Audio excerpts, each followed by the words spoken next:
Welcome. It is Roos and Mac on the mic, and we're here reviewing, giving our thoughts and opinions on episode 3, season 3 of House of the Dragon. And, this season had to go somewhere, and after the first 2 episodes, we both gave good reviews.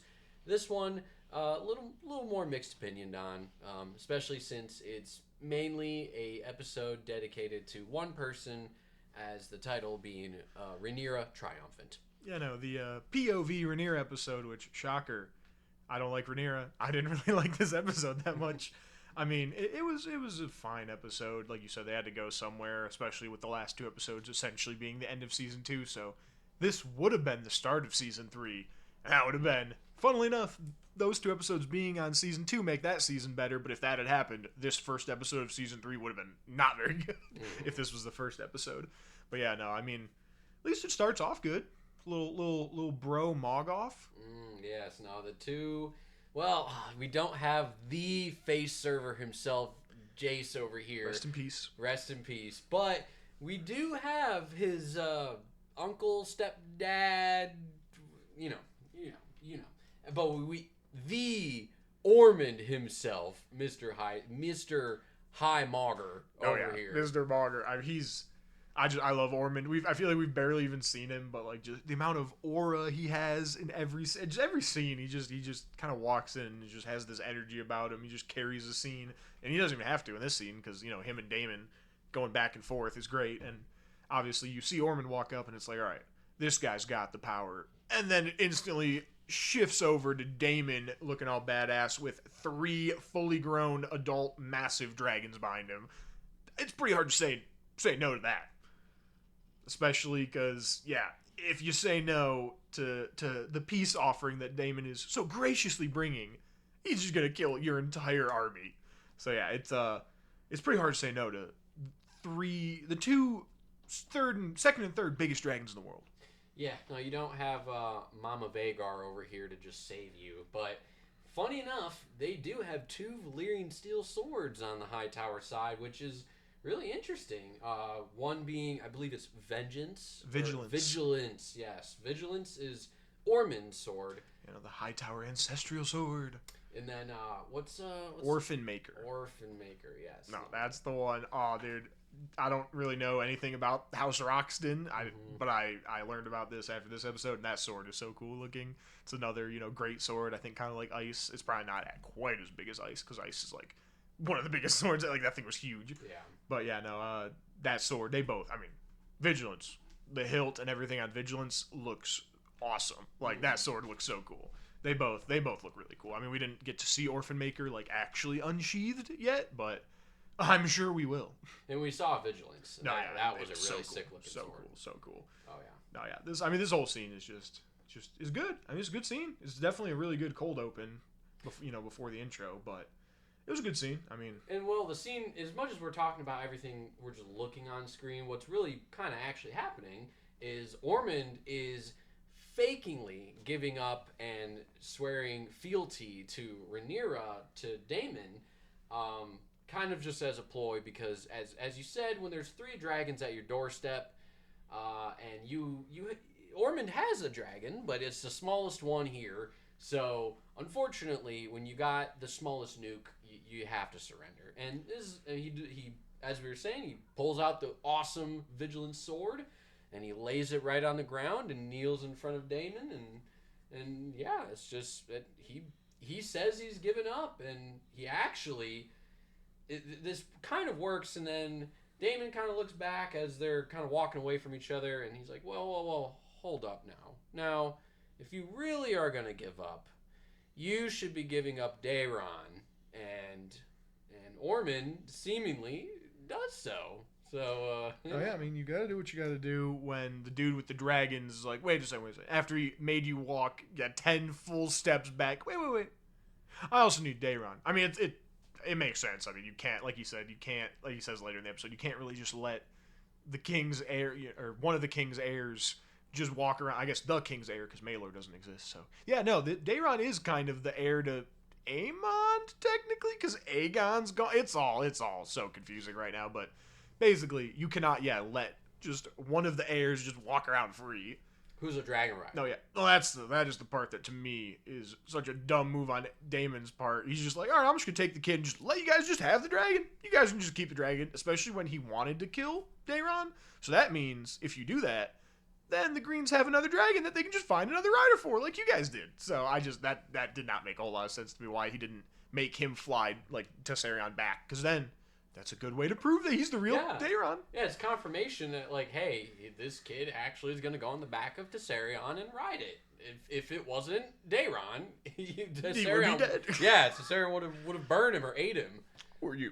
Exactly. I mean, even in the shot, you can see Tessarion kind of give a double take over at the fake Daeron. It's like, come on, Damon. How do you not know? He's space blind, bro. He doesn't care about his family. he can't even tell that it's not real Targaryen heir. Although it's funny, at first, I guess I looked a little closer, it definitely is Silver E, but at first I was like, that just looked blonde to me. It definitely had a little yellow, a little bit of a blonde within the white hair. They got pretty good hair dye over in Westeros, apparently. Yeah, no, and the auburn hair dye is apparently also really popular in Old Town, so we'll see. We'll see. It's not confirmed fully, but we'll see if that kid from episode 1 is actually the real Daeron and not this Faeron. Oh yeah, we'll see. I don't know, a lot of the rumors online are that he actually is Daeron, but he is not dyed hair. A lot of the rumors online are that he just got Alicent's hair. I mean, maybe, because with the whole thing with Rhaenyra's sons not having the white hair, and it's like, sometimes it's a thing, sometimes it's not. So it's whatever. But yeah, no, I am thinking right now that it's dyed hair. Maybe I might get I might get shown wrong. But I just want there to not be another needless change. That's always my goal, is to keep it as close to the book as possible, especially for the descriptions of characters that you literally have. Mm-hmm. But obviously there's a whole group of people that have been swapped over multiple times. So hey, it is what it is. But we'll see. Yeah, like you said, we'll see if that is even the real Daeron. Who knows? Who knows at this point? We'll see. Yeah, no, and that is actually the last scene in the episode that does not involve Rhaenyra. So, Rhaenyra fans, you're gonna like the whole rest of this, because this is all just her.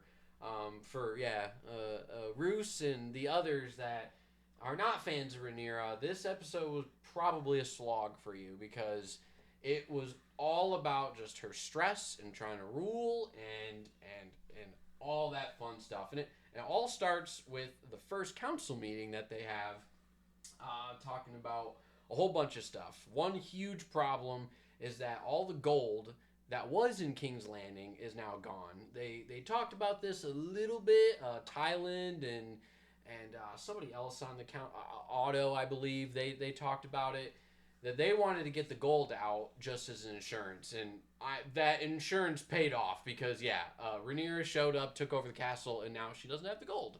It's probably in King's Landing or the Old Town, wherever. I think they said they split it up between Old Town, Casterly Rock. I think they sent a bunch of it to the Iron Bank. They sent some over to Esso. Like, they sent it all over the place. Or Thailand, and them all just sent it all over the place. So I don't think she's gonna be getting that back anytime soon. So she's gonna have to figure it out. And she killed everybody that would have had any semblance of knowing where there's gold. She killed Otto. She killed Ironrod. They killed other people too, but those are the two. And Larys is gone. No, Larys is gone. So, and I think they implied that they also killed like the entire guard that was there. So they never during all these execution, murder, whatever. During all these executions, they did not stop and think, maybe we should question some of these people, because we have a lot of questions. Nah, just kill them all. Just get that instant gratification. Now, we already have Otto in chains in a cell, but Maybe Otto wouldn't have said anything. He was kind of a bitter guy, but Iron Rod's the one they should have questioned. But yeah, he would have given up everything. He would have sang like a canary. But no, Damon's like, well, I mean, Rhaenyra would have done it anyway. But another bad decision.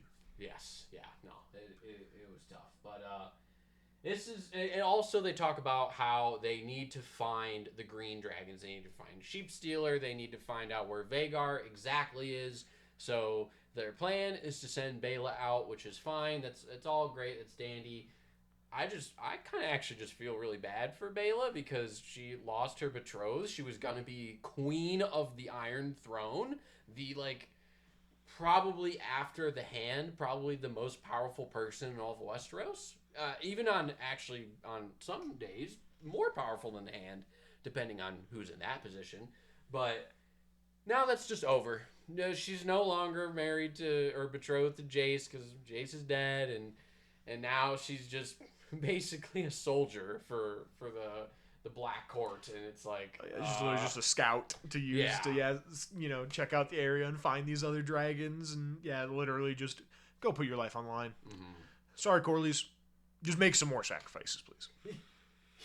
Yeah, make more sacrifices, and I'll tell you how I'm gonna reward you later. But after this council meeting, we see a bunch of scenes. Her walking through we see a lot of walking through the keep. Yeah. This episode, a lot of that through like half of these. I'm not even gonna fully mention it, but like half these scenes, if they're not in like the council room or Alicent's bedroom, most of the time they're just walking around the hallways, which it feels like some kind of political drama show instead of like an action adventure show, because definitely the first episode was like an action adventure, war and all that stuff, and last episode was just really weird and different, and even we got moments with Aegon and but this episode is all in the keep. It is all there.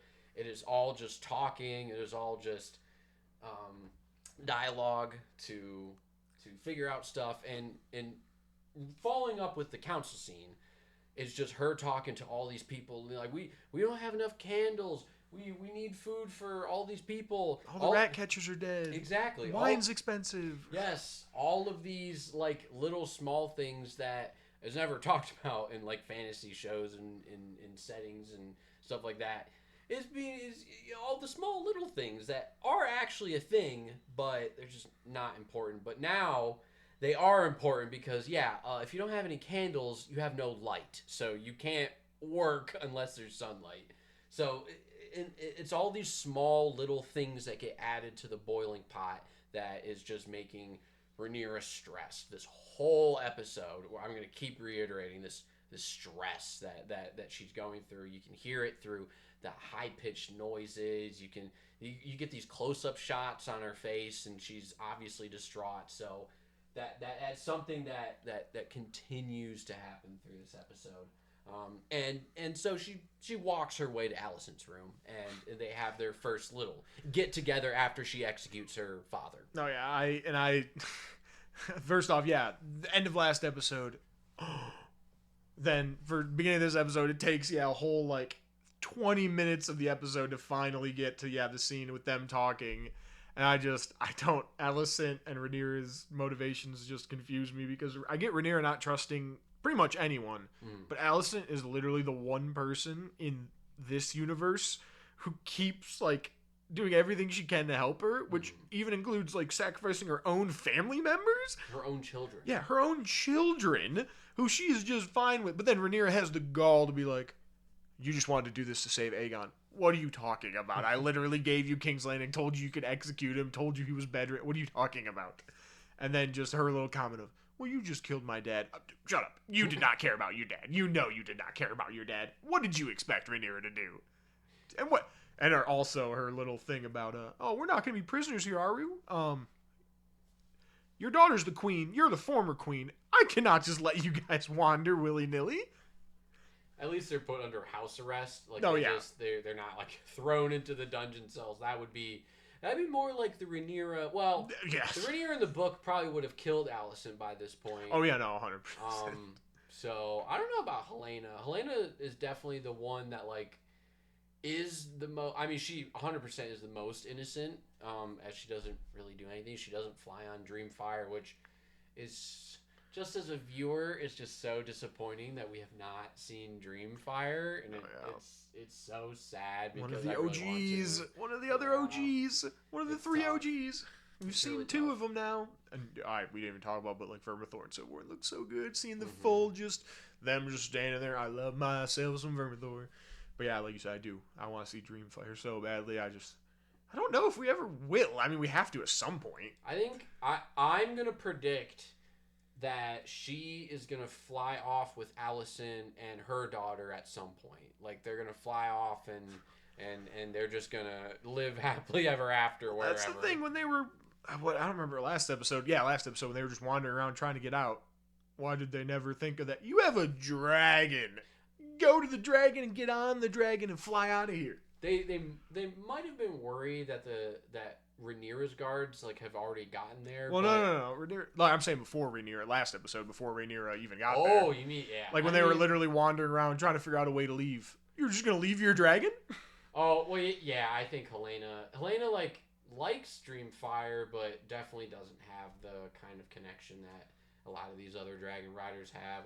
I think she's truly just bogged down by all of the dreams that she has, all the future seeing. I mean, last season we literally saw her connect like Stranger Things way to Daemon, and she told him like you got to do this, you got to do that, you know, and it's like who is it? She's like it's weird. So I think she's kind of completely just messed up and bogged down by the dragon dreams, which is a common theme with all these Targaryens. Well, no, she has the special dragon dreams. Yeah, she has the literal. I can invade your mind. I'm like a fucking green seer, bro. She's 11.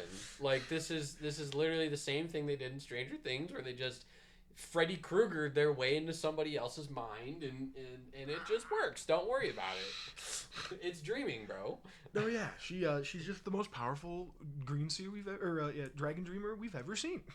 Yeah. So I mean, and so back on track. Rhaenyra is keeping them in this room, and what's crazy is that Rhaenyra even says, "Hey, so your mother and I had agreed to kill Aegon and Aeron," and Helena just kind of gives this look of what?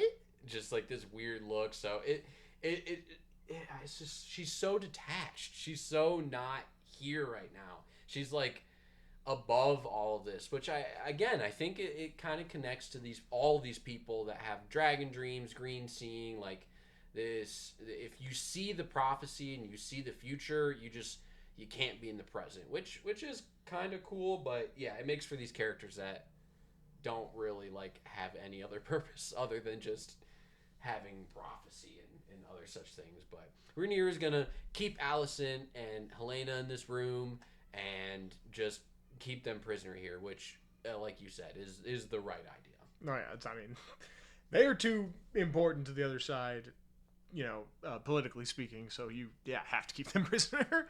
But hey, I like I said, at least that's a good decision, Rhaenyra. Not just letting them go. That's something. Mm-hmm. But not a good decision is my entire council betrayed me because Jace locked me in my room and they weren't even there. But they all betrayed me. So I'm not bringing any of them with me except for Corlys and the White Worm. Yeah, pretty much. Even her Queen's Guard, Marbrand. Yeah, Laurent. Yeah, he's not there anymore. I think.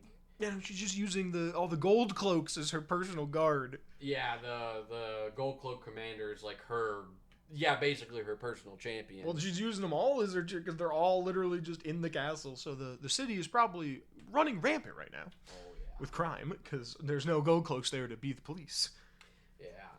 And then Rhaenyra, she's again another scene in just the courtyards, the hallways of Red's Keep. She's talking to the White Worm, and she's just telling her, "Hey, we know that Larys, when he showed up, got rid of everybody and installed his own people for spies.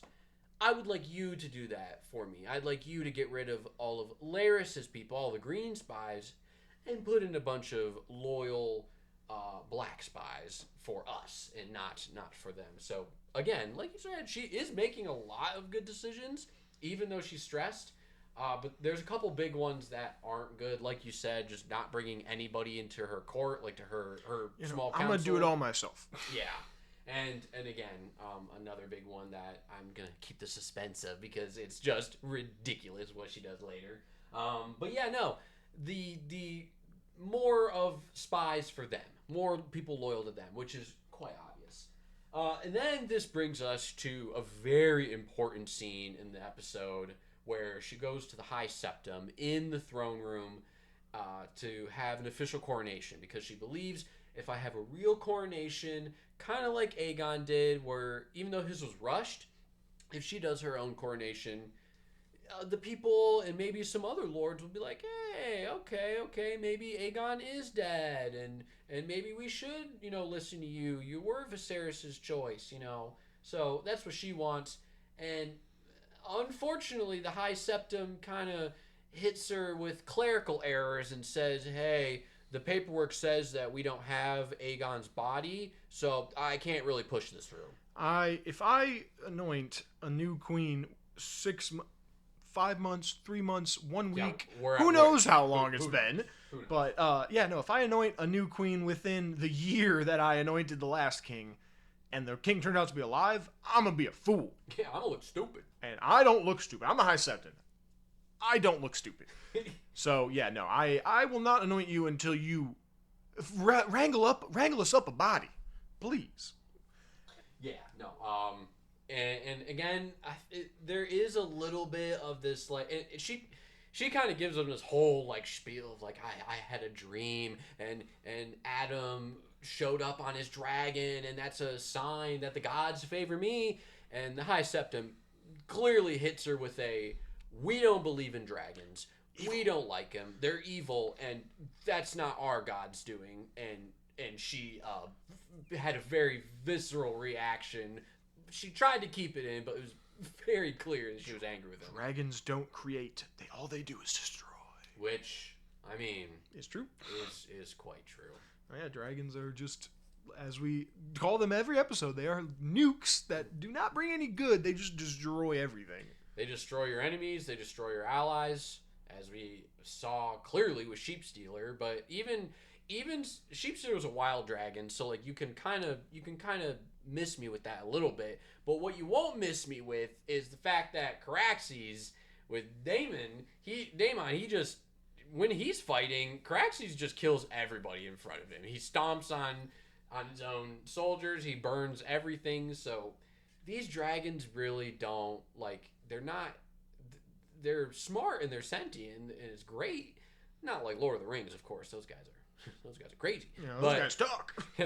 Those guys are smarter than most of the beings in the world. But these dragons are obviously more animalistic, and they're just they're really smart dogs that are much more temperamental and can cause enormous destruction. Yeah, they can burn down an entire city.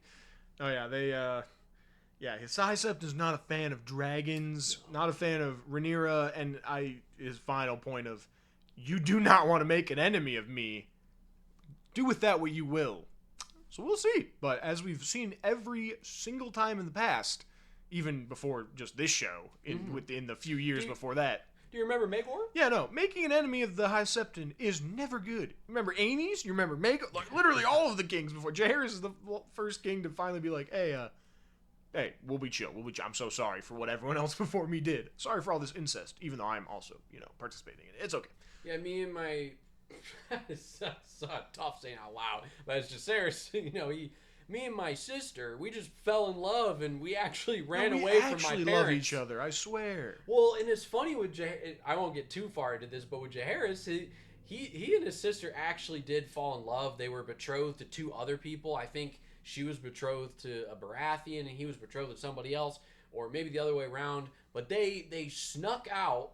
They went to Dragonstone, found a septum to marry them in secret, and then they pulled up back to the Red Keep. And they were both 15 and 14 years old, so they're children basically.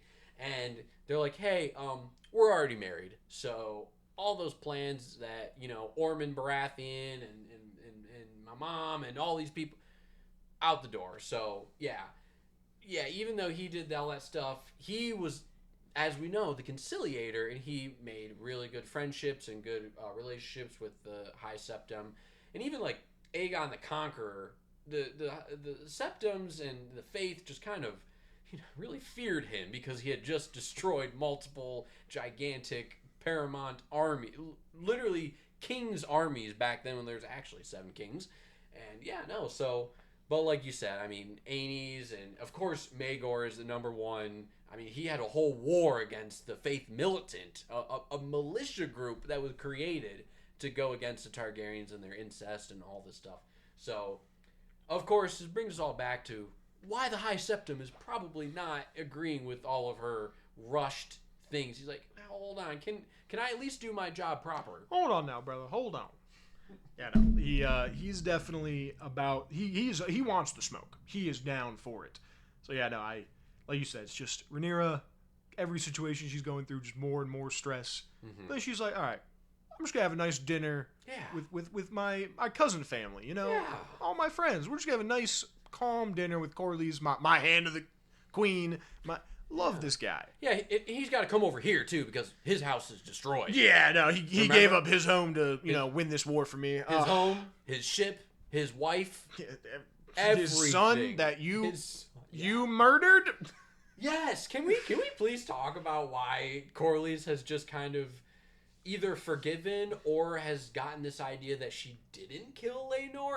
I really think that he doesn't believe that she killed Laenor at this point. Like, because it has to come up. She murdered Laenor public. Like, that's the public opinion. Yeah. I don't know. I guess unless they really convinced everyone that Carl whatever. Yeah, Carl killed, with the Q. Yeah, killed him for no reason. A lover's quarrel or whatever. Yeah, no, yes. I don't know. I still don't understand that.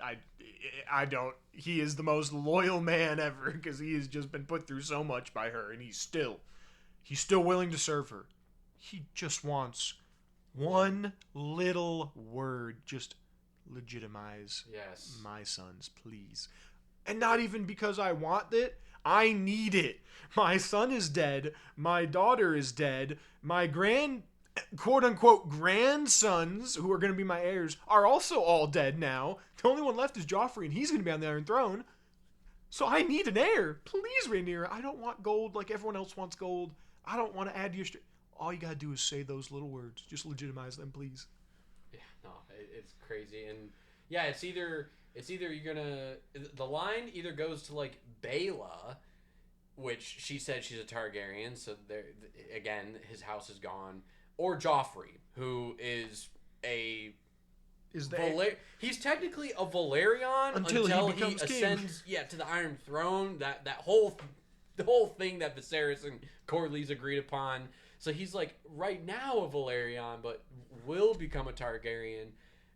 But he's not a Valyrian. He's a strong, and Corlys knows that. So he's just asking Rhaenyra, please. I defended your sons. Please just give me my sons. Mm-hmm. And Rhaenyra hits him with I'll think about it. Yeah. No, I'm going to keep eating. Oh, and poor Adam and Alan just keep looking over. It's tough because Alan really, it looks like he thinks that she's going to give it. But poor Adam, the Dragon Rider, Adam of Hull, he just, as soon as she, looks up from her food after Corlys, asks her, because Corlys just flat out says, hey, so I know I haven't said it, but these are my bastards. And that's actually kind of basically a quote-unquote from the show.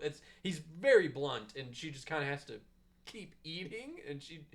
And yeah, Adam, like I said, Adam is just looking over oh, yeah, no, this isn't going to happen. I don't know why I dream. I don't know why I think I'm ever going to be the house that my father is, and...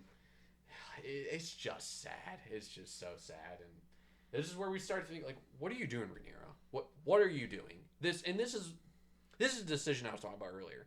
This is the worst decision she's making this whole episode, and it gets worse later. But for this dinner scene, she just kind of shrugs it off. Corlys just accepts it for now because he's kind of just spitballing the idea. Oh, yeah. I mean, I think he really thinks there's no way she'll say no because it would be insane for her to say no. Yes. Because if she says no, well, then she loses her number one ally. So she would never do that. Yeah.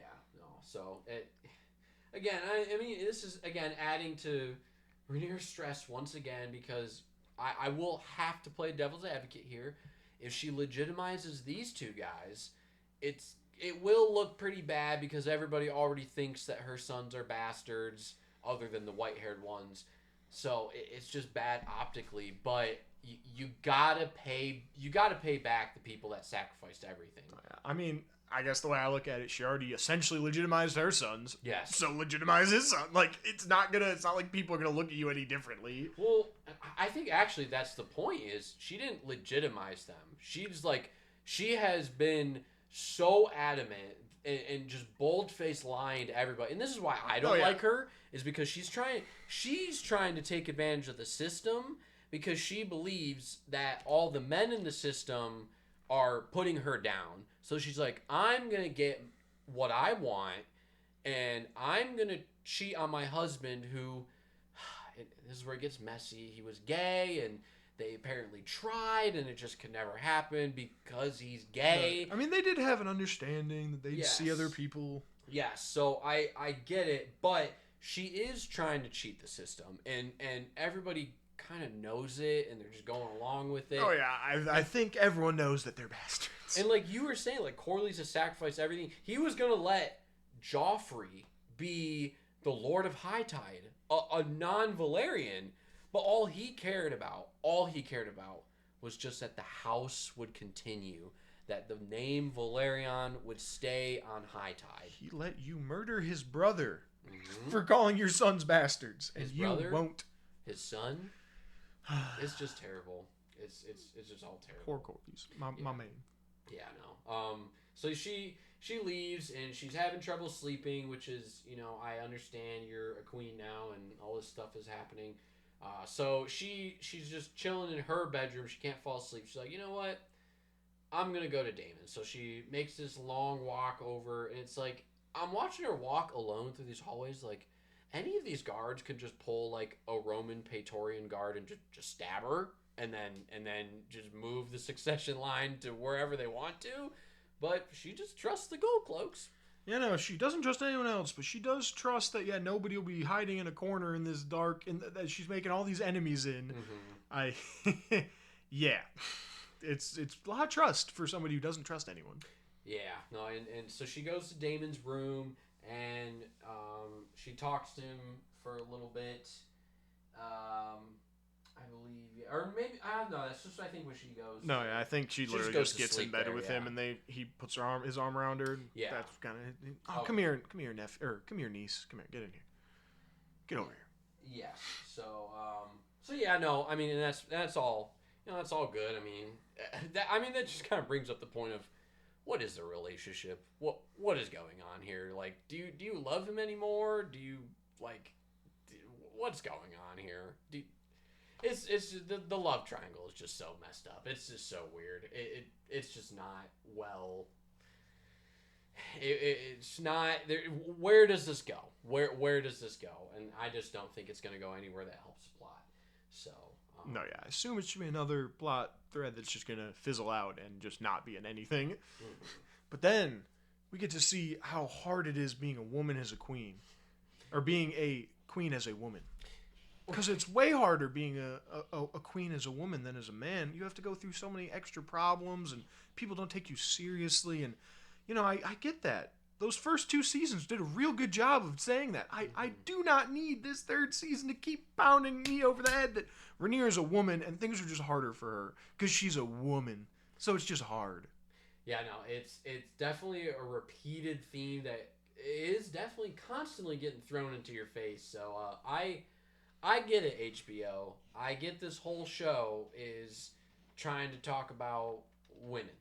I get it. And that's kind of what the book was about, but the book was a little more about hate and anger and how that destroys families and incompetence. There's a lot of other themes going on as well, but the very, very clear main theme of this show is the patriarchy, and women can't have power, and even when they're in power, they're not looked at with power, and Which I get it. I just hate it because like it's showing all these bad decisions that she's making, but it's not giving her the blame, and it like wants you to feel bad for her that all these men are making her do these things when that's not true at all. She's making all these decisions on her own, and they're all blowing up in her face. But she just doesn't, like, the show wants you to feel bad for her. But like I just don't. I'm because like in the book, yeah, when everything bad happened to her, you're like justified. She's evil. Like she's she's badass. Like she's evil. But she's evil. She's an evil badass. But in here, it's like, feel bad for her. She's the main character. You know, you love Rhaenyra. You saw her as a little kid. She's great. But also, she's not held responsible for any choices she makes. Yeah. So she just kind of, like you said, is gaming the system. Yeah. No, it's tough. I mean, and of course, a lot of the stress is fine. Like it's not rightful, but it's justified. It's understandable. But yeah, you're right. When she's making a lot of the decisions, and it's her decisions that are a lot of the bad ones. Like this Corley's one, she didn't talk to anybody about this, and it's just all just between her and Corley's. So I just don't understand why you don't pay back the guy that just gave you the crown, basically. Like he won the battle against the Triarchy. I mean, obviously the dragons helped out a lot, but that was Jace's doing. Oh yeah, that wasn't even her doing. So it's just tough. But she's gonna get ready for her first court, and she's going through the clothes. She's like, I don't want jewelry. I don't want to look. I don't want to seem too powerful. I want to look like the commoners with just a lot of clothes and a crown. Which is very smart, because I think if she would have walked out there with just all of her jewelry and stuff, it'd be like, hey, we're dying down here, and you're wearing all this fine jewelry. Which, so again, she is, like you said earlier, she does make a lot of good decisions, a lot of small good decisions. It's just the biggest ones she's not able to come up to. But unfortunately, and again, I think this is kind of interesting. Also, like, because I think in a lot of film, or especially a lot of comedy, like the idea, of a woman getting a period is kind of used like as the butt of a joke. But here, it's actually at least kind of used in a real, like, it happened at like the worst time possible. So I think that's pretty relatable for women, where this natural thing that's happening is literally happening at the worst time, right before she has to go in front of all of her courtiers, in front of all the commoners, and when she's already stressed out. And through this episode, she says how she's not getting any sleep. And we saw that when she went to Daemon. Like, she did not fall asleep in Daemon's arms. She was wide awake. So by the end of the episode, just looking like a zombie. Yes. So no sleep, super stressed. She's on her period. She is not having a good time. Like in all honesty, she's having a tough time. So I'm giving her a little slack, but the slack is gonna start running out when Corley's brings up his issues again. But before he does that, he is doing the same thing that Otto did for Aegon. He's being the hand of the king. He's right down at the bottom of the steps. And he's kind of the middleman between the commoners and her. Kind of, he knows politics. He knows the court. And whenever she makes a little mistake, he's like, oh, we're going to have to talk about that later. Or, we'll have to reconvene, And it's, he's kind of keeping things moving along. But we see a couple, one interesting character we do see. We see Sylvia, who is the prostitute for Aemon. Aemon's mommy. Yeah. Aemon's surrogate mommy and mommy girlfriend. Maybe I should have connected those dots before that. Like back when he was in the brothel and he was getting. I kind of just initially thought, oh, he just wants like attention. He just wants to be comforted. And then in this season, when he kisses his mom, now I think back on that scene, I'm like, oh wait, he really wanted to do that like with his mom, and he's like, oh my god, this is bad. But yeah, Sylvia here is gonna be like, hey, we really need some help, and Rhaenyra's like, okay, I will do everything in my power, and Sylvia's like, but all the rich people, they bought all the food. And Rhaenyra's like, what? She's like, yeah, they just went in there like a bunch of scalpers and just took everything. And Literally like COVID, they said, we're buying all the toilet paper. oh, yeah. You're all small folk get no toilet paper. Yup. No toilet paper, no tomatoes, none of that. Yup, and Rhaenyra actually makes the right decision again and says, all right, I got to deal with that, so... And I'll talk to those people. I'll talk to the minor lords that took all your stuff. No, yeah, I'll make sure, we'll figure it out for you. No, yeah, then... I know another thing that was said was them talking about how all the game is just gone. Mm-hmm. Like all the hunting game is just gone because they hunted it all because there's not a whole lot of forest near King's Landing because of all the development. They've kind of torn it all down. No, yeah, when Aegon first showed up, it was pretty full of forests. Kind of a lot like America when you think about it in that way. But yeah, they cut a lot of it down, but they do have the whole Kingswood, which is the forest that's just right south of King's Landing. And when you look at it on the map, it's technically in the Baratheon land, the Stormlands, but it borders, it neighbors right up against King's Landing, because King's Landing is like on the border of the Crown Lands, which is kind of this amalgamation that used to be the Stormlands, used to be the Riverlands. Gabagoo, it's the Blackwater. So, yeah, she's like, hey, you know what? Just go hunt in the Kingswood. That would have very much offended your forefathers, says Corlys. Nah, it's okay. Which, I mean, yeah, you gotta do what you gotta do. I don't. Mm-hmm. Screw the traditions. Mm-hmm. The people need to eat. Although, again, then she hits them with only small game, though, like rabbits and or rabbits and squirrels.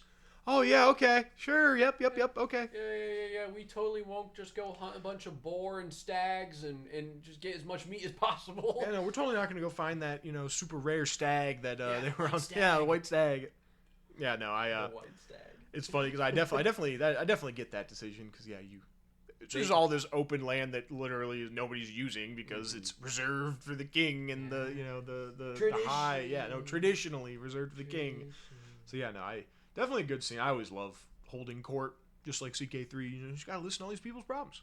This whole episode, and we mentioned it last episode, but even this episode more so, is like, it's like when you start a created character in CK3, just show up on the Iron Throne, and you have all these decisions that you gotta make when you initially step on the Iron Throne. You gotta set your council. You gotta go hold court. You gotta manage every I and O, dot every T. Definitely not the saying, but you know what I'm saying. She has to do all that small grunt stuff, and it's hilarious how closely it feels to arguably a game that is basically exactly like this stuff. So go figure. But it's yeah, she's got to do all this stuff. Oh yeah, and she's still got to find a whole new Kingsguard. Like, there's so much stuff she has to do. She definitely needs to prioritize, compartmentalize, and figure it out. But it's very hard to do that when every single time you're just walking around your home, a new person. Hey, I have a new problem. Hey, I have another new problem. Hey, there's a billion rats here because dumb fuck last king hanged all of them. So, yeah, we need some cats. We need to get a bunch of cats. Yeah, that'd be a pretty good idea.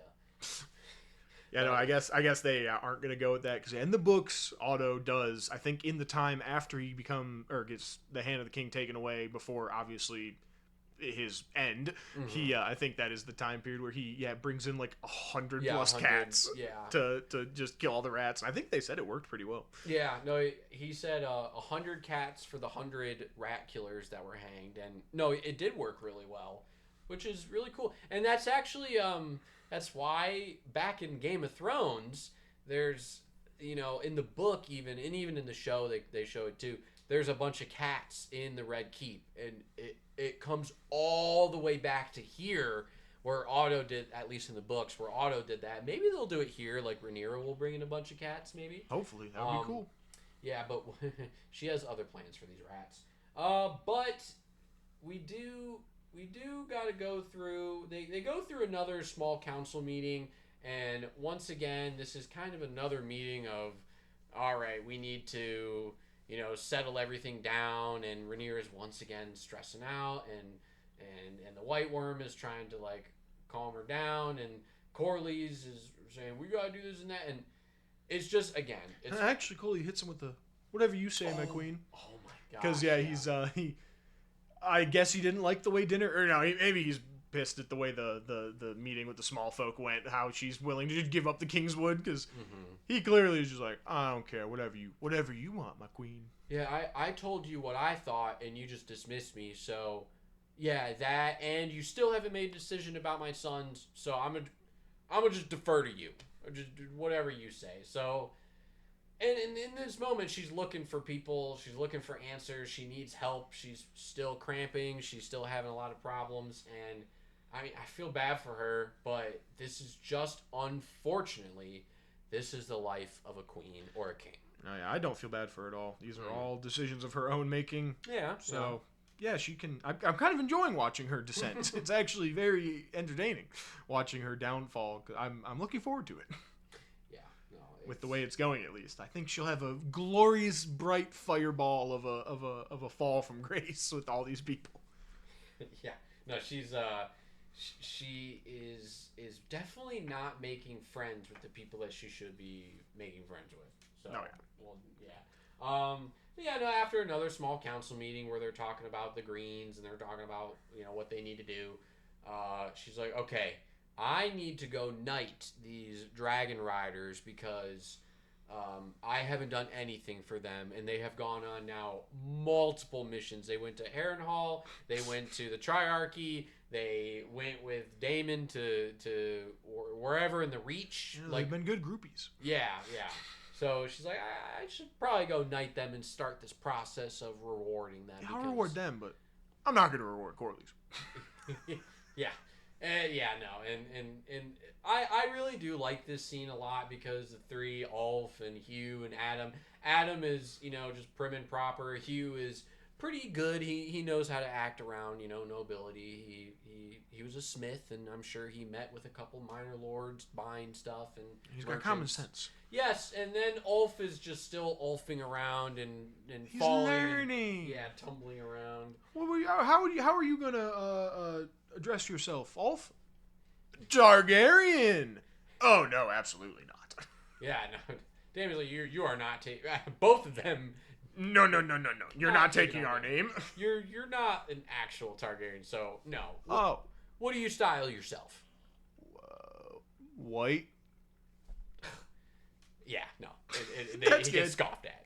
And it's funny. I mean, it's who he is. He's Ulf the White because he has kind of white hair, and that's kind of what he was when he was just a low-born guy walking around because nobody believed him when he said he was a Targaryen bastard because he does kind of have more gray white hair than like white. So again, I think it's kind of just funny. He's calling himself Ulf the White when he just really doesn't have white hair. It all fits his character.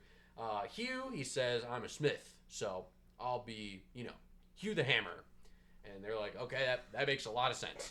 And then they get to Adam, and they're like, you don't get a choice. I'm naming you Adam of Hull. Of Hull. And Adam just has this sullen look and says, okay, my queen. Whatever you say, I'm loyal to you, but I don't think my dad's going to like this one bit. Yeah, and it's just this like sad moment where the three of them, even like Daemon's kind of standing there like, not sad. He's not sad, but Rhaenyra definitely feels ashamed for doing this. You can tell she wants to legitimize him, but she just can't because of the optics.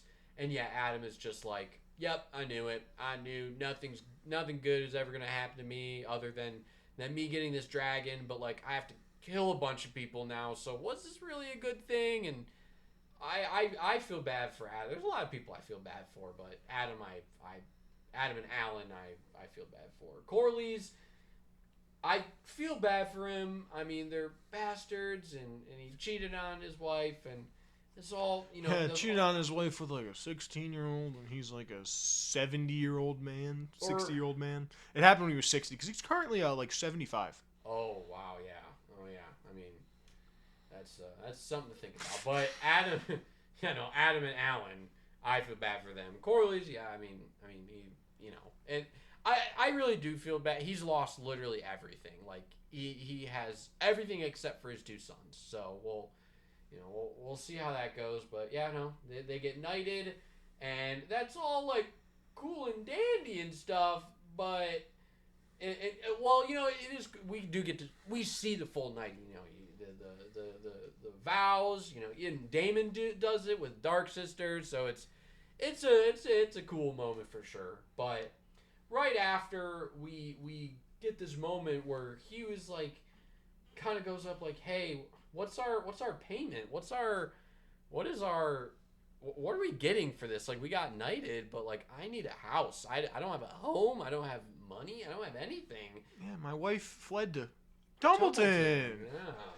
Oh, very, very, very convenient. She has family in Dumbleton. Yes, and at least that was alluded all the way back in season 1, so it's not too bad. But yeah, no, he says I need some sort of tangible reward. I need somewhere to live. I need this place to put my family. Yeah. So and Rhaenyra's like, I don't really have time for that right now. I have a lot of big things going on. I promise, one day, someday in the future, I will potentially maybe give you some sort of house at Visenya's Hill. Which is like, and yeah, like she says the words, yeah, one day, someday. So like, Rhaenyra, are you talking like as if this man isn't even going to be alive? Like, that's just how you're treating him? That's how you're talking to him? You can't even be like, oh yeah, we can get you a house. Why can't you just you there's got to be an abandoned house somewhere, like in a semi-decent neighborhood that you could just give to him. Like, there's got to be. And all those people you executed, one of them had to have had a house somewhere, right? Yeah. You should give him Iron Rod's room, bro. Yeah. I'm sure he's got a room in the keep right now. It's fine, whatever, but he needs something. And again, we've been talking about this. She is alienating all the most important people. These are the dragon riders. They're the reason that they're winning this war is because of the dragon seeds. Daemon is doing a lot. Like, he's doing a lot. He's probably the number one reason that they're winning. But after that, they need Vermithor and Silverwing and Sea Smoke. Yes, Silverwing and Sea Smoke. They need them. So it's just what is Rhaenyra doing to her most important people? No, yeah, I think it just seems like she's like, I need to make everyone else like me. My own people already like me, so I don't need to worry about that. That's something I don't need to worry about. It's a little like, college football fans, NIL. Sometimes you gotta pay your own people to keep them. Which she seems to, she doesn't reward her own employees. It's like a lot of bad bosses. They don't reward their own employees, they reward the other people who don't actually do anything. Yeah, no, that basketball, the NIL analogy is pretty good. I mean, like, we just saw, a big, if you college basketball fans didn't know, Dusty May left Michigan. The guy who just won the Natty, he left, but everybody was like, oh my gosh, all of his transfers, all of the people that he recruited, they're going to leave. No, they didn't leave. And you know why? NIL. Money. That's why they didn't leave. Again, Rhaenyra, pay your people. Yeah, just give them property. Do something. There, like you said, there has to be property somewhere. Mm-hmm.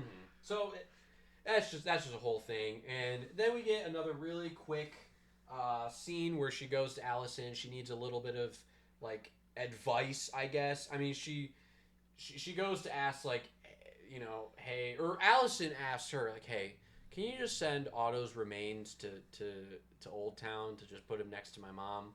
And Rhaenyra's like, you could tell Rhaenyra's about to like say no just out of pity, or not pity, out of spite. But she kind of like, blinks, kind of thinks, and like, you know what, fine. That is literally next to nothing. Thank God I didn't feed his body to the dragons or something. Which I'm surprised that Daemon didn't like put his head on a spike or something and like rot outside. But yeah, no. So they do that, and then they have like this little like conversation of like Rhaenyra's like, oh, I need some comfort, and Alicent's like, I'll try to do the best I can for you, but if you want to be a good queen, you're gonna need to do some bad stuff. And Rhaenyra's like, I can't lose myself. I want to be like I want to be a good queen like my father, but better. And Alicent's like, well, your father lived in a fantasy world that he legitimately built with miniatures, like with old Valyria, and he just wasn't here. She says the words, he built a world that neither you or I stepped foot in, which I think is a good quote because yes, Viserys was just in La La Land. No, yeah. He was not exactly a great king. He just had really, really good advisors who were able to hold everything together. And he was just nice. Oh, yeah. He was a nice guy. That's kind of what it ended up being. So, yeah. This is like, what's this friendship? Are they friends? Are they enemies? Are they killing each other's children? Are they having a fun, gay old time together, just hanging out? What is going on? No, yeah, they're those two flip flop more than anyone. They love each other, they hate each other, even though they've both committed so many atrocities to each other. But they just neither of them care anymore for some reason. It's whatever. At least we get a cool dinner scene. Yes. So after this conversation, she brings all the minor lords from the Crown Lands and representatives from some other houses to have a nice little dinner to celebrate the new queen being here. And there's this, I don't even know. I don't even know who this dude is. Some random dude is just like, I actually knew that you were gonna win this whole time, and I have always been supporting you. I was actually speaking against the Greens here. You didn't know that because you weren't here, and Yeah. as you said, nobody made any report of that. But totally, I was your number one biggest supporter in King's Landing, for sure. I pretty much opened the doors for you myself. A clear brown noser. Oh yeah, I just love her response of yeah. That's some BS because but I'll tactfully say that that's some BS and just continue on with my point because I'm just gonna embarrass you with my wordplay real quick because that dude after her comments was okay. I'm gonna sit down now. Yeah, no, he kind of got a verbal lashing in front of all these other people. And, Yeah, all of his friends. yeah, and he's old, so whatever he thinks it doesn't matter. But this is when she's like, "Hey, all the minor lords, thank you for helping out so much, being such great minor lords. Let's eat." And then all the servers bring out cooked rat, charred rat for all these minor lords, and they're like, what the hell is this? And what is this gross stuff you're serving us? Oh, you mean the stuff that all the small folk have had to eat these past few months or years or days or however long it's been since the blockade started? Yeah, because you stole all their food. So, as we speak, I'm raiding all of your homes and taking all the food back. Deal with it. Which, I mean, is kind of a badass move, in my opinion. I think, Badass? Yes. Smart? No. Yes, because I hate scalpers. I hate them with a passion. I have zero respect for people that go in with, if it's Pokemon cards, if it's tickets for a game, I don't care. Scalpers are just not good people. And if any scalpers are listening, please comment about how much you don't like me. I would love to talk to you personally. But here in this context, she's trying to tell them, you can't take advantage and take all of the food from all the people for just yourselves. And the one older lady's like, but we had families that were starving. And Rhaenyra just hits her back with, you were starving? No, you weren't starving. That didn't happen.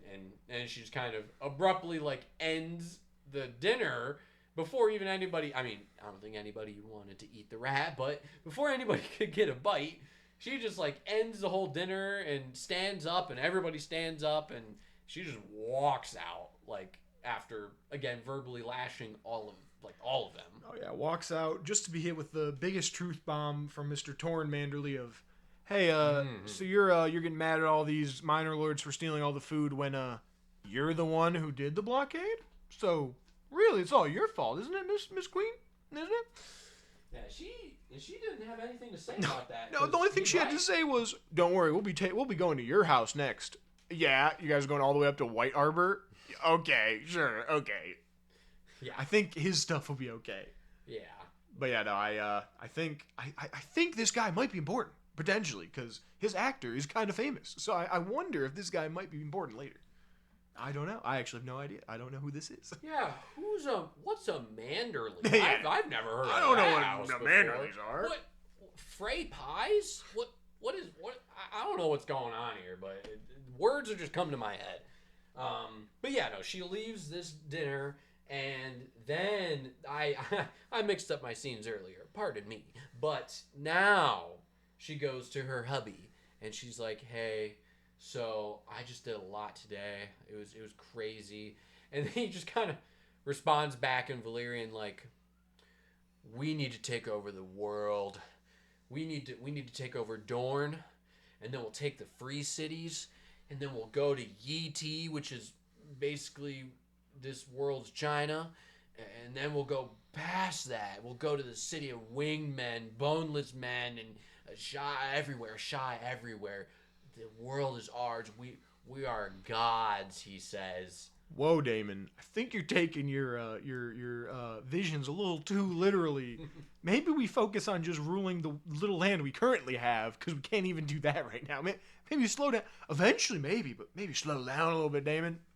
Yeah, no, he's going a little fast, and even she's kind of like, "Hey, we need to just work on what we've got right now," and yeah. She does not have any. She has no want to like rule because Damon's kind of referring, and he refers to Viserys. He's like, "I love my brother, but he just did not have the ambition that he needed to have." Because in Daemon, he wants to become. He wants a new Valyria. He wants a new empire to rule the world because he thinks of Targaryens as gods amongst men. And that's what a lot of them think. Not all of them for sure, but a few of them. And when you have dragon nukes, it's a very, very tough argument to say against. But clearly, I mean, this whole show, the whole book series in general, I mean, I think the whole point is that no human is above any other human. So, that's just the whole point of the Targaryens.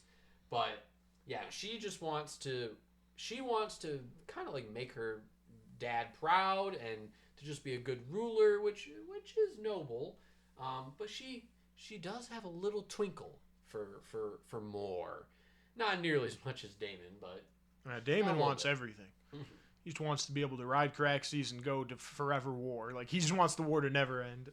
He feels most himself when he's riding Caraxes, burning armies. Yeah. So. Oh yeah, he's a baller. Yeah, they talk about that for a little bit, and she's like, okay, we'll put that on the back. We'll put conquer the world on the back burner for right now. Give me some time, Damon. Yes, they're speaking half the conversations in like High Valyrian. Oh yeah, I kept bouncing in and out. So I mean, it's cool to see Matt Smith, just kind of go in and out of High Valyrian and English. It is really interesting to just kind of like watch.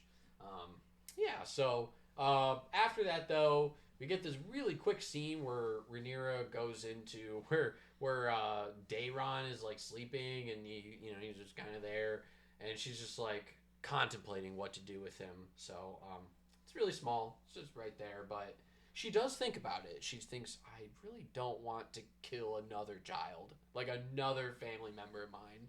I don't want to do it, but it looks like I'm gonna have to. So that's just really all that scene is. The next morning is more important. Oh yeah, we get to see Rhaenyra given all the. She's like, all right, small folk. I know the High Septon said he wouldn't coronate me. Well, you know what I'm gonna do? I'm gonna flex on him, and I'm gonna go right in front of his holy building, and I'm just gonna give you guys all this food that I just requisitioned from all these people. So wait, that means it would have to not be, unless she just got all this food from King's Landing. That means this has to be like a decent bit later after she took all that stuff from all the nobles, because I assume that's where she got all this food. I don't know, whatever. But yeah, no, she's just like, I'm just gonna give out free handouts, all these small folk, and make them love me, even though I don't think, give a man some bread, he'll eat for that day, but the next day when he's starving, I don't think they're gonna remember that basket of tomatoes and onions you gave him the day before. I think maybe. I mean, I get the goodwill, and the goodwill's nice, it's but the first step. But Rhaenyra, you're gonna need to figure out how to get them actual food. Yes. That's what's more important. You know, and she talks about it. She wants to trade route. She wants, you know, there's things that she's trying to do, but all the stuff's gonna take time. So at least she does this very public gesture, and as we've seen in Game of Thrones, and especially in Hot D, very public gestures or like actions or activities is that's what sways the public like the most, at least for temporary. They're gonna want food for long term. No, yeah. Well, then the next day when they come, hey, you're gonna give us more food, right? No, that was a one-time thing. Yeah. So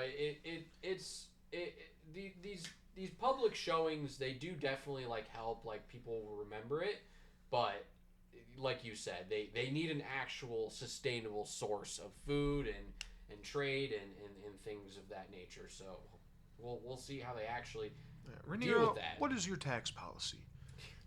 Yeah. I think that's like a famous George quote is, you know, you like you saying, everything leading up to the person becoming king, you see all that, and then it always ends with them becoming king. But you don't ever get to see what Aragorn's tax policy is. You don't get to see how they actually rule. You just get to end on the high of, hell yeah, everything's great, you know, it's all awesome, this person's king now. But like we're seeing with Rhaenyra, the aftermath is the important part, and that's the way harder part than actually winning the wars, actually ruling and administrating the realm, as every single Targaryen king has ever always found out. Yes. So it especially with dragons. The war with dragons, that's kind of easy. Yeah. Especially when you're not fighting other dragons. Fun fact, warring with dragons is easier than ruling a kingdom. Yes. So, yeah. Just think about that one for a minute. But we do get to probably, I think, unless I'm forgetting, maybe second. I think this is the most important scene in the episode. It's definitely the worst decision she makes. Yes, it's where she finally is confronted by Corlys, where she has to make a decision. He's saying, you need to either tell me yes or no about my sons. Hey, I heard you made Adam, Sir Adam of Hall. That was just a mistake, right? You're gonna legitimize him, right? Well, you see, people, you know, I have those kids who are totally not bastards, but people think they're bastards, and that's just a little touchy subject for me, so That's a lie. I'm gonna have to say no. So you want to disrespect my house yet again so you can live in your fantasy land, is what I'm hearing, is what Corlys is hearing at least. No, that's what's happening. I mean, everybody knows that they're bastards. Like, everybody knows. She is just continuing to bold-faced lie to everybody because I guess that's what a person who is telling the truth would do. But this is just full denial. But it does kind of come out really ugly here because he asks her, she says, no, I can't. The optics are too bad. I would look bad. I asked for nothing. They destroyed my home. My wife is dead. My son. Please do this for me. I will be your hand of the queen forever till I die. Please. No. I can't do it. Maybe in the future we can broach this subject again, Corlys. Maybe in another 5 years when you're 80, maybe I'll think about it then. Yeah. I could die. I could have died a week ago in that battle, and then it would all be up in the air. Your son Joffrey is a bastard. Luke is a bastard. Jace lived and died as a bastard. Your sons are bastards. My brother was right. And he screams this at her in the middle. Like, they're in a hallway, but they're like right in one of the main courts of the Red Keep, like one of those the open unroofed ones. I think it is like the same one that like Cersei makes the huge map of. But yeah, no, a bunch of people are just kind of like here, and they hear him. I mean, he's rightfully saying, your sons are bastards. Why do you get to just have them as your children? You get to have them be full Targaryens, so why can't my sons be full Valyrians? Yeah, no, and he's completely right. I mean, this is the decision, because like all the other bad decisions she makes, like I get like why she would make it, or why a dumb person would make it, or why a stressed person, or why a person who's overwhelmed would make it. But this is the one decision that I have thought about it all day, and it literally, all of your bastard kids besides Joffrey are already dead. So there's only one left anyway. And also, this is literally the man who gave you this throne. Like, I just cannot fathom how any sane, not even just any person with a brain cell would not just do whatever this man wants, especially when what he wants does not affect anyone else. Like, it's not like he wants coins so you couldn't give other people. It's not like he wants food. He just wants you to make a little decree, which is the easiest thing anyone has asked you for all day. But of course, because, yeah, you just had the conversation with the White Worm about, hey, sometimes you have to say no. Mm-hmm. Then you're going to choose him to say no to? Yeah. The most powerful man, like, on your side and maybe even in the realm right now because all the other people are kind of just doing their own thing?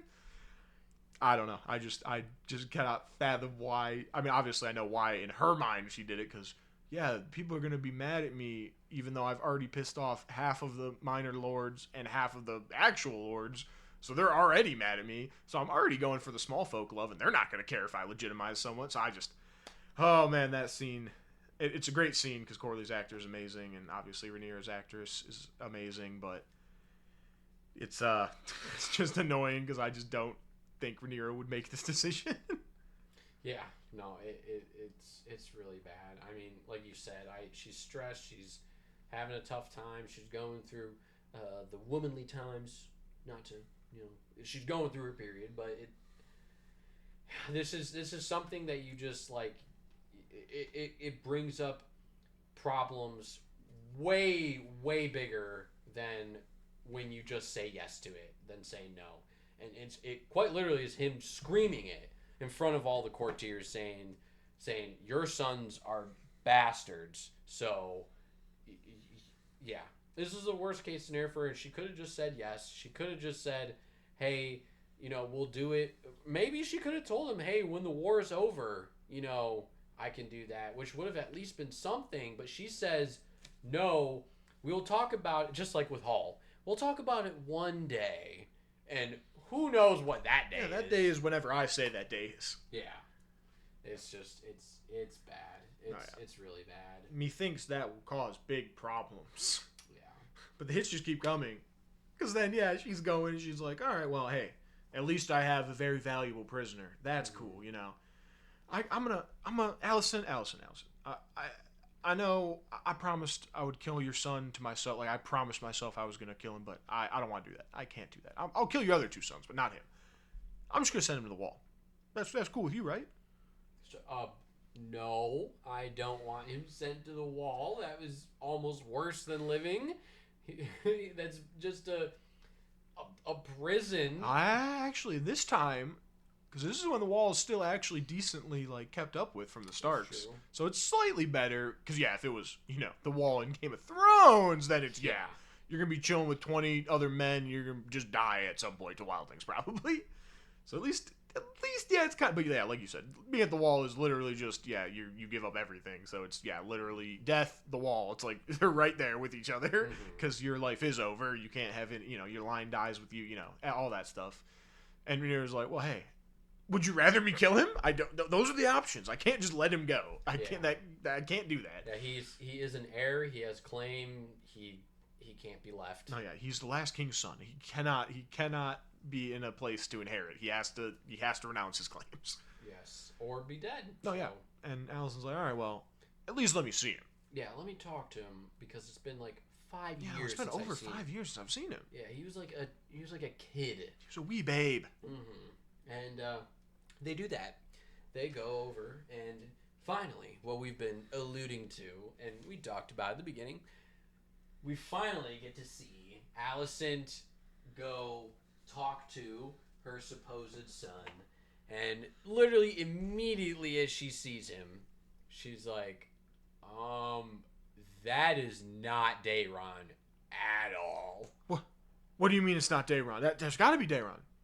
Nope. No, not Daeron.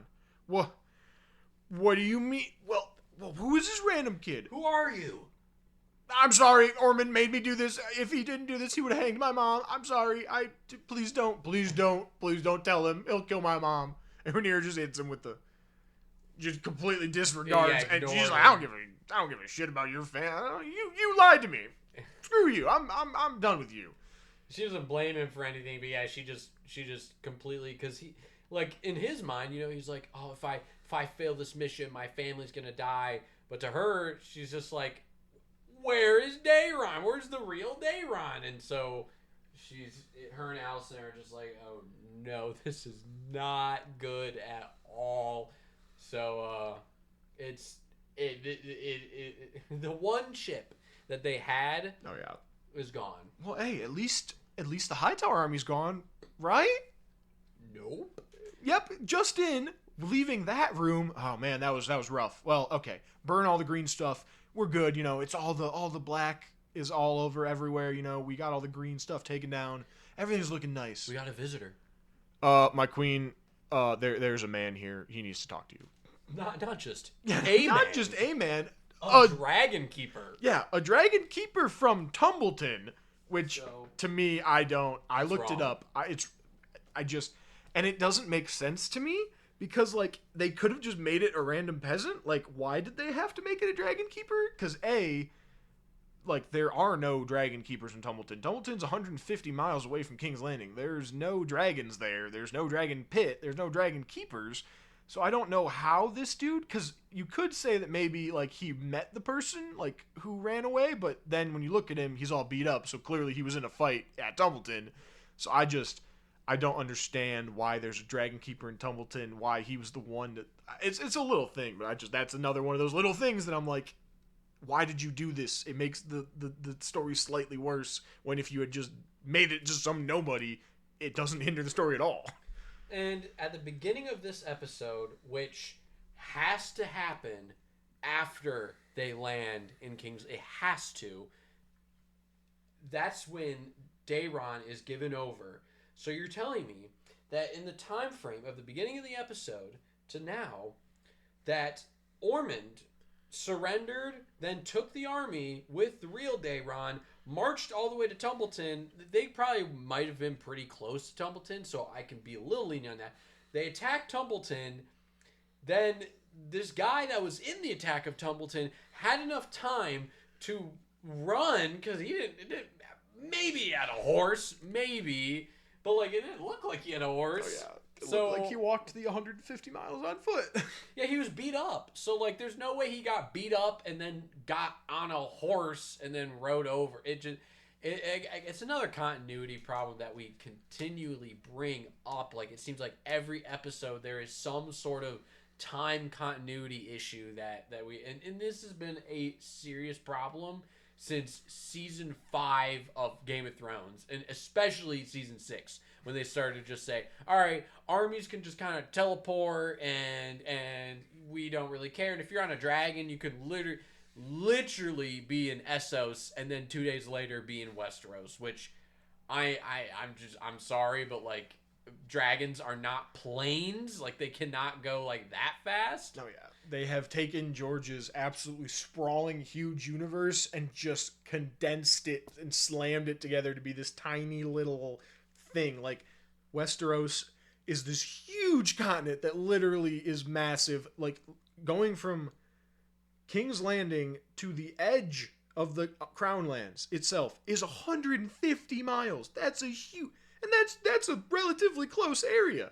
So that just bothers me so much that it's just a lot of modern shows are just so bad. Yeah. Because they refuse to use any kind of like little, I mean, because some people might not like it, little like this long has passed, but like I would rather have a little thing at the bottom of the screen that I have to read than be just so confused at how much time is ever passing. Yeah.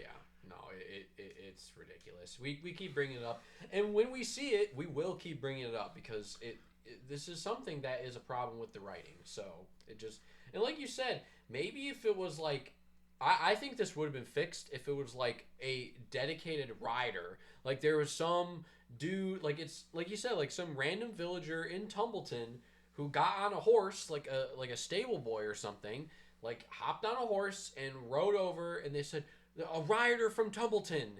That literally would have fixed all the, like, I wouldn't have thought twice about it. But here we are with a dragon keeper from Tumbleton, which is in the Reach, and like you said, like, Tumbleton is a lot of miles away, but on the grand scheme of the map, Tumbleton is kind of close to King's Landing. So, like, I think that's what the writers were thinking, but, again, they just don't understand, like, how, Westeros is not England. I know that's kind of like a lot what it's based on, but like each state, each paramountcy is like the size of a European kingdom. Like Dorne is a lot like Spain in a different shape, and then you've got like France, and it's a continent. It's not a singular country.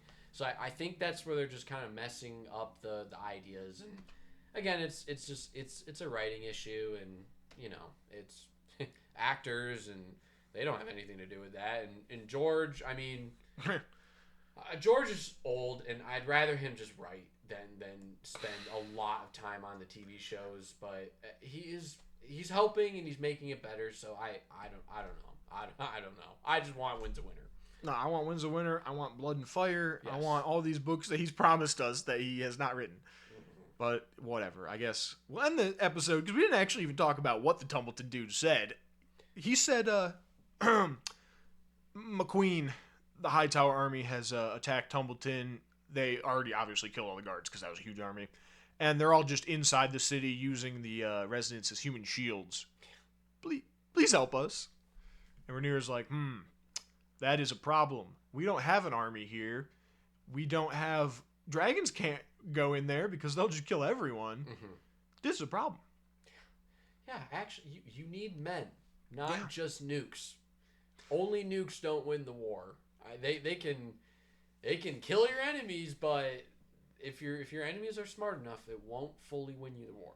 No, yeah, you need boots on the ground at some point. Mm-hmm. And I mean, they have that Riverland army, and she did send Daemon to the Vale to be like, hey, where's that army you promised us? You said you were sending men. Why didn't you? So either give us the army now, or cough up your coffers and give us money because we need it. Yeah. We need one of those two. Yeah, we'll take either one, but we are getting one of them. Yeah, and it's at least she did kind of was like, I need the money, or like it kind of is an either or. Like she's not like Vale, give me everything, because that'd just be tyrannical. Well, yeah, that's not what she's doing to the Vale. That's what she's doing to everyone else, though. Yeah. All the other people who had their men die, she's like, all right, I know you paid the blood tax. I also need you to pay the tax because I need money to pay all these people. Mm-hmm. So yeah, it's her tax policy is not equal. Yeah, no, crazy. Yeah, no. So, but hey, I mean, at the end, that's all of our thoughts and opinions on this episode. We obviously had a whole lot of them. So I mean, I think my rating on this episode, I'm really between an actual just 5, like a true 5 average, like it's just an average episode, to maybe a 6. I'll be nice. I'll give it a 6 because it kind of explains stuff, and like you said, it actually shows what the king does or what the queen does after they won the throne. I actually really liked your Lord of the Rings analogy where it's like, yeah, we get to see Aragorn like actually go on to get anointed, and everybody's sitting at the top of the White Castle, and it's like it's cool and dandy, but we don't actually see if he runs it well. How is he gonna fix this realm that is completely shattered? Yes. So I'll give this a low 6. Like if there was decimals, 6.1 or whatever. A low 6. This is a just above average episode for me.